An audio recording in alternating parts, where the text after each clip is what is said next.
singkat mentang mungkin. Yang phone. Lu sepakat tak dengan Yang Mulia Tunku Raja di Kumangan.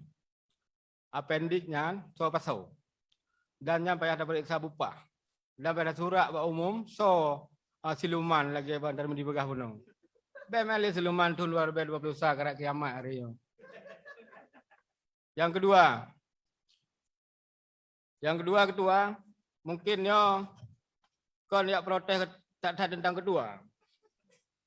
Jadi secara lembaga daripada Aceh kami tubik surat persetujuan kepada pemerintah Aceh dalam perkara pengelolaan Blok B lagi tunggu dalam dipatnya Begah Gunung. Lu cuma ingin pegah yatunya bacut. Kau ingin punan yatu pimpinan kau.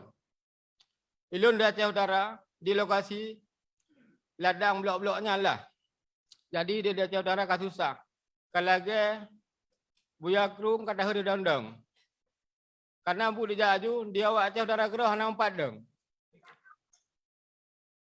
Jadi persetujuan lembaga antara periksa ada tanya pun sang DPR nama di pusat apa yang berkenanya pemerintah jak sirau.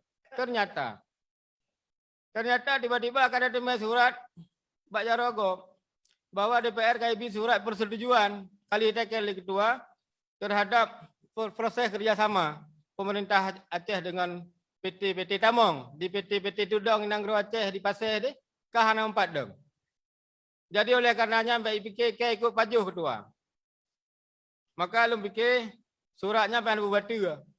Surat persetujuan awak terhadap pengelolaan Blok B dengan kerjasama yang kalian dibentuk Cina.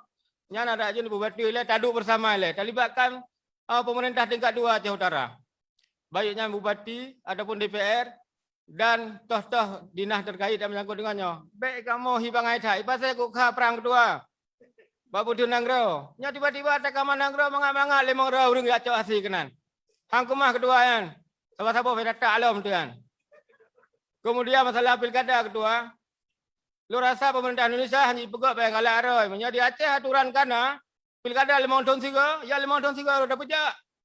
Menyorongnya 2017, orangnya 2022 harus pejak. Menyahan apa yang pegah? Saya kita merupakan udah Aceh kan kau urung kasih nak.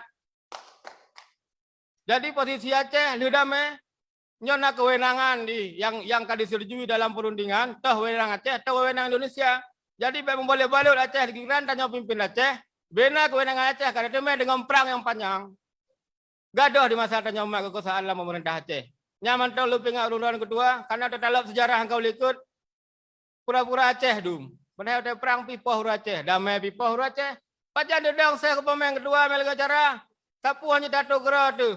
Mana mantong kedua, lagi maaf di penyampaian mungkin yang salah.